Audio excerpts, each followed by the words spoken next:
Welcome to PRAJNA SPARKS, a podcast where we listen to a Dharma Talk, contemplate with our minds and in our hearts, and engage in guided meditation. In this episode, we begin a 4-part series on the 4 hallmarks of the Buddha's teachings experienced through meditative inquiry. Please take a moment to like, follow, and review PRAJNA SPARKS. This is the best possible offering as it helps us reach new listeners.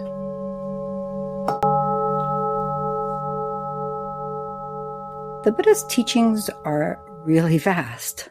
He taught at great depth and with much intricacy. And then there were various different heritages of Buddhist teaching and practice that became embedded in the various social and cultural contexts of the Asian countries in which Buddhism flourished.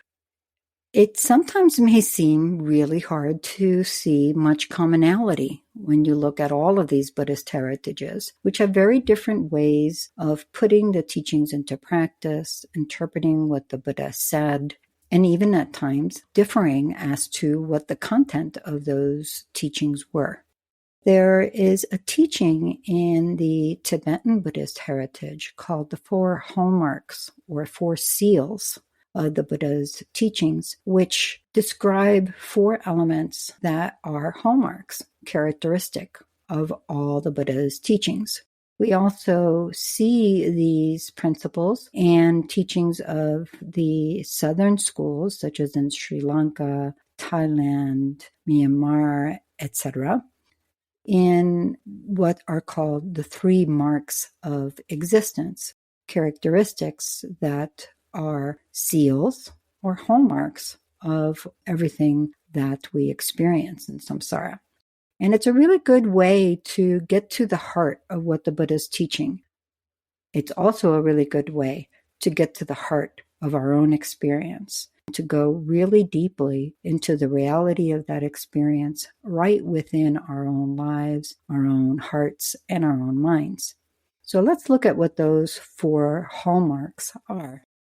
First, all conditioned things are impermanent. Second, everything that is defiled is suffering, or dukkha in Sanskrit. Third, all phenomena are empty and non-self. Fourth, nirvana is peace. Today we begin a series of podcast episodes dedicated to one of these 4 seals each. Today's topic is impermanence. We'll take a look at what the Buddha means by impermanence and how is it relevant to our practice and in our lives. On one level, the Buddha teaches impermanence in the sense that we're all familiar with. We all know that seasons change. Winter becomes spring, then summer, then fall, and then the same thing happens again. On an even shorter cycle, day becomes night, night dawns in morning, afternoon, and evening, and night again. Yet another cycle. We might see cycles of impermanence in our own bodies. We might see changes in impermanence in the personalities or cognitive development of our parents at the end of life, our children at the start of life, and even that cycle of birth, aging, illness, and death, which is characteristic of samsara, cyclic existence, is marked by impermanence. So what the Buddha is teaching in this first of the 4 hallmarks is that what is emblematic of life is change, a constant cycle of impermanence. Oftentimes, we might think that something exists permanently until something stops that permanence. For example, we might have a very pretty crystal vase that somebody gave us, and it exists. It's actually lasting. And as long as nothing happens, it's permanent. Then our cat topples it over and it shatters into 1,000 pieces. Now it's impermanent. What the Buddha is saying is a little more subtle than that. It's not like things exist until something stops them. He's saying all conditioned things are impermanent. Sometimes this term conditioned can be described as composite or assembled, things that are put together, things that rely on other things. So for example, that vase relied on the clay that it came from or whatever other material, the potter that made it, the paint, the fire that fired it, etc. There are lots of different dependencies in place for that vase to come about. It was also assembled. It was created by the artisan who made it out of the materials. In other words, it's composite. It's made of various things. This is also sometimes called compounded. It's brought together from different parts. They all are really pointing to the same thing. When anything is conditioned on a bunch of different parts, be they physical things or abstract things, the result is something that is impermanent. So sometimes we might think, oh, I have this ongoing issue in my mind. It just doesn't leave me alone. I have this worry or anxiety or fear or anger, whatever it may be. This too is conditioned. It's conditioned on particular things in our lives. It's conditioned on a particular set of ideas around those things and so forth. What this teaching on impermanence does for us on an immediate level is far more than just saying, yeah, so what? Day turns into night, winter turns into spring. Who doesn't know that? The leaves fall in the autumn, but who cares because the buds come back in May. What this is saying is that cycle of impermanence is a lot more than that very first cycle we see around us in the environment, or even in ourselves, from the time we are 5 years old, or the time we are 50, or even 85. There's obviously some course impermanence that's affecting our body and our mind. This teaching goes deeper. It's not just that something exists on a static level and then just drops off and ends. It's saying that even as something seems to be existing in a kind of sameness, there is change that's happening all along. Something more subtle than what we may notice with our senses. There's a deterioration happening, even as things appear to be the same, which at some point becomes so obvious that we say, oh, that's change. Maybe we become sick, or a wrinkle appears under our eyes, or whatever it may be. But what the teachings on impermanence are pointing to is that there is a subtle cycle of change. Things are always arising, seeming to stay, and ceasing. Arising, seeming to stay, and ceasing. So there's that constant sine wave of change happening within us and around us all the time. A constant groundless flux, which is part of what the mind has a very hard time dealing with. We talk a lot on this podcast about dualistic mind, and dualistic mind wants things to be one thing or another thing. And it's not so much about pairing those two things. As soon as I say permanent, even without thinking impermanent, there's an implication there. It's conditioned. Something being permanent depends on the idea of impermanence and so forth. So even ideas, concepts, have this subtleness. We can go even further. Let's say we start examining our thoughts. And this is something that we'll do in the guided practice of meditative inquiry, because it can be very productive, both for gaining insight in our experience and also for healing and transforming our perspectives so that we ultimately transcend the bounds of dualistic thinking. How is that helpful? If we look in our mind, let's say we have a recurring thought, and we start to explore that in meditative inquiry, first thing we notice is it's not as solid as we thought it was. It's not a constant state of fear or anxiety or panic attack, whatever it may be that we're experiencing. There is that wave, that flux that's happening. But our habit has made those waves so close together that our experience is of one constant thing. In meditative inquiry, we start to break that down and see how, actually, it's a thought of, let's say, anxiety that arises, seems to stay, and then ceases. And then arises, seems to stay, and ceases. As we work with that in meditative inquiry, we can start finding gaps between those waves. So they're not so solid, they don't seem so constant, and we can start experiencing gaps between those waves of anxious thoughts or whatever it may be, and start to get a little more of a handle on our own experience. Start to connect with the natural state. That's the background being drowned out by the habit of the different kinds of thinking that we experience. Then we can go even more subtle than that. It's not just that our thoughts arise, stay for a while, and cease. It doesn't take that long if we examine to see that. But here's something to blow our minds. Even as the thought is arising, it's already starting to cease. Even as it seems to be staying, it's ceasing. There is no moment that you can pinpoint that says there is only arising, there is only staying, there is only ceasing. It's a constant flux that is completely characterized by change. We have no way to stop it. We can cultivate familiarity with it. We can learn about it more, and we can learn to let go. We can learn to let go of the habit of perpetuating those waves of thought that can sometimes actually be harmful to us. We can instead learn the habit of resting in mind's nature, just as it is. It takes time. It requires commitment and practice, but the benefits start to happen right away. And these are benefits that we experience not only in the sense of understanding the Dharma better, but understanding ourselves, our lives, and others better as well. So this teaching on impermanence is not as cold and as distanced as it may seem. For example, one description of the teachings on impermanence are another set of 4 things. The 4 ends. All birth ends in death.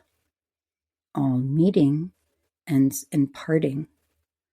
All that is gathered ends in dispersal. All that is raised high ends brought down low.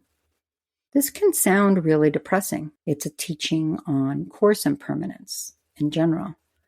But if we look at it on a much subtler level, it applies to all 3 of those degrees of impermanence: coarse impermanence, subtle impermanence, and subtlemost impermanence. For example, all birth ends in death. On a coarse level, we could say everything that is born dies. We will often say, oh, what did this person die of? And we'll hear, oh, she died of a stroke. They died of a heart attack. Oh, just old age. All death has one cause. Birth is the cause of all death.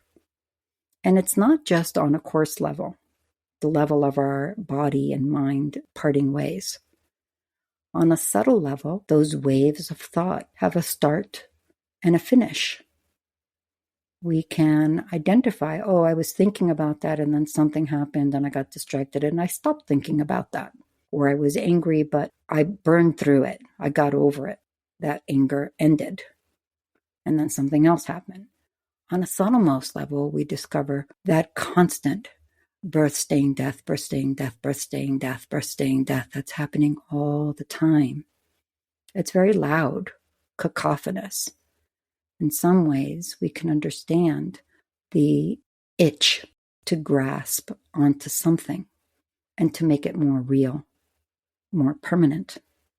What the Buddha is saying is, open your eyes to the impermanence of all there is. This is so crucial to understanding your experience and who you really are.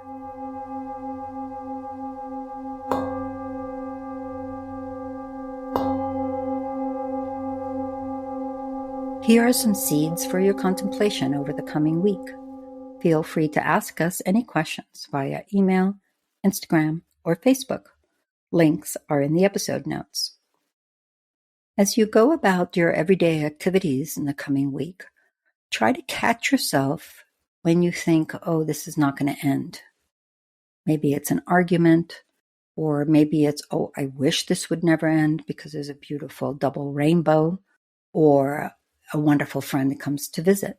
Catch yourself in those moments of wanting things to be permanent or thinking that they're permanent. And try to lighten up your grip on those things. Try to see that their very impermanence is what makes them manageable when they're challenging, and especially beautiful, fragile, and worthwhile of our attention and love when they're wonderful. Be sure to join us again on the quarter moon as we answer your questions on impermanence. And stay tuned now for a guided meditation with Lama Zopa. Shivnee is our Tibetan singing bowl artist. We can't thank you enough for taking the time to like, follow, share, and review PRAJNA SPARKS. It means a lot to us. Thank you for listening. May all beings benefit.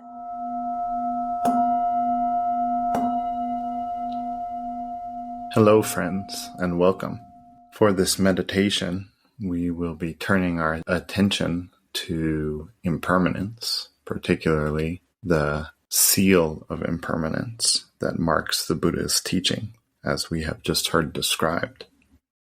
In the previous episode on the new moon, we worked with meditative inquiry and stepping fully into presence with our immediate experience. For our practice today, we will again employ and develop this way of working with meditative inquiry. So the way that we'll do this is we will focus in on impermanence, particularly the impermanence in our immediate experience, watching the arising, abiding, ceasing, or in other words, the birth, staying, death, of whatever our experience is.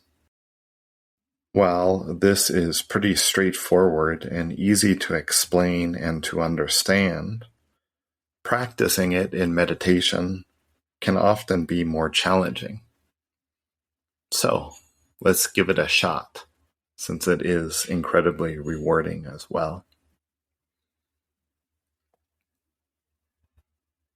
We'll start the way we usually do, which is simply by arriving, grounding in the present moment, taking time just to be here with ourselves in this moment on our cushion, on our seat. Really arrive in this moment.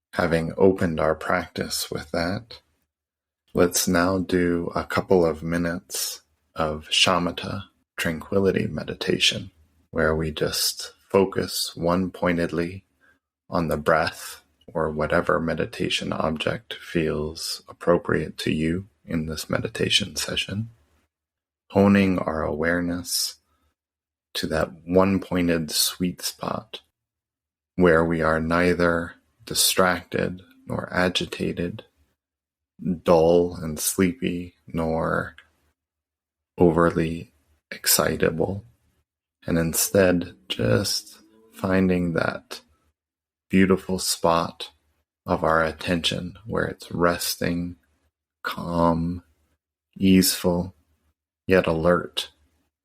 And we use the breath or whatever our meditation object is as the anchor for our awareness to help us to recognize when our attention strays from this easeful, restful, alert attention. So let's practice like that for 2 minutes.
Transitioning into the meditative inquiry, we simply focus in on whatever experience we might be having and aware of in the present moment. It may be a sensation, an emotion, a thought.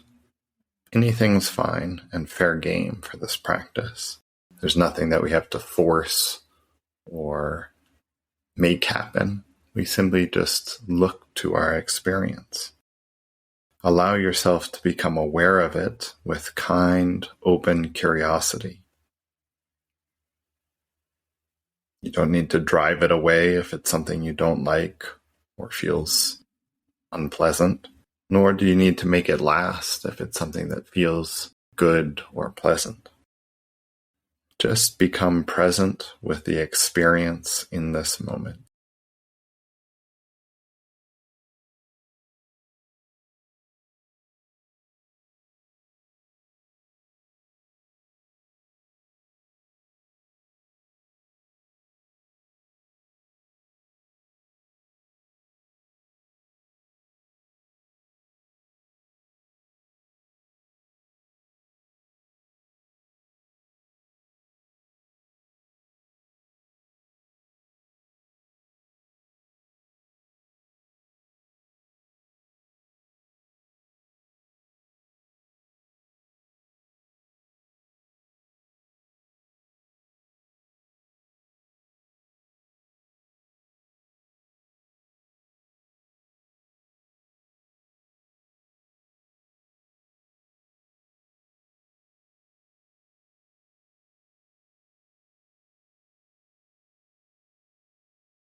Now, start to notice the flow of the sensation or the emotion or the thought. Focus in on its changing quality, how it arises, remains, disappears.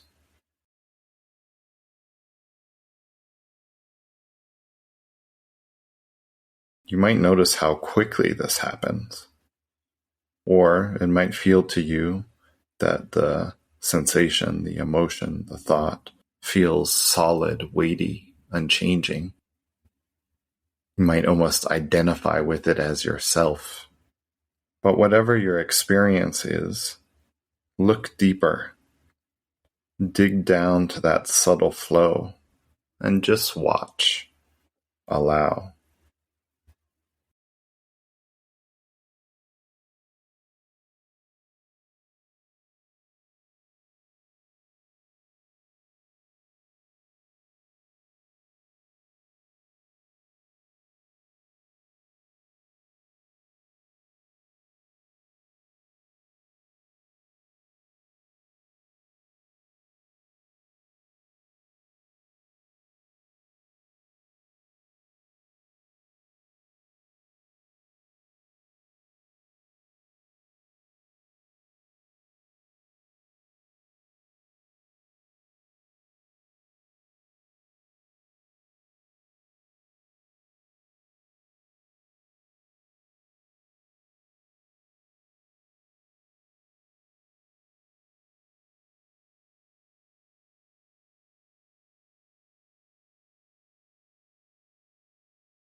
This can feel unsettling sometimes. If that is your experience, then look at the birth, staying, death of that. Or if it feels too overwhelming, you can always return to rest in the easeful, silent stillness of tranquility meditation. When clarity or insight arises, drop the attention on the arising, staying, ceasing, and rest attention one-pointedly in the full experience of that clear knowing. When that fades away, simply return back to whatever your experience might be in the moment, noticing, paying attention to its arising, abiding, ceasing, that continual flow in experience. Let's practice like this for 5 minutes together.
Thank you all for your practice, your dedication in doing this.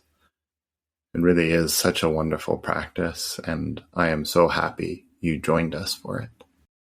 Please take a moment to share in your mind, or even with words, if that's what feels appropriate to you, all of the goodness that's come from this practice with all beings, such that we may all realize the true nature of mind, the bliss inherent.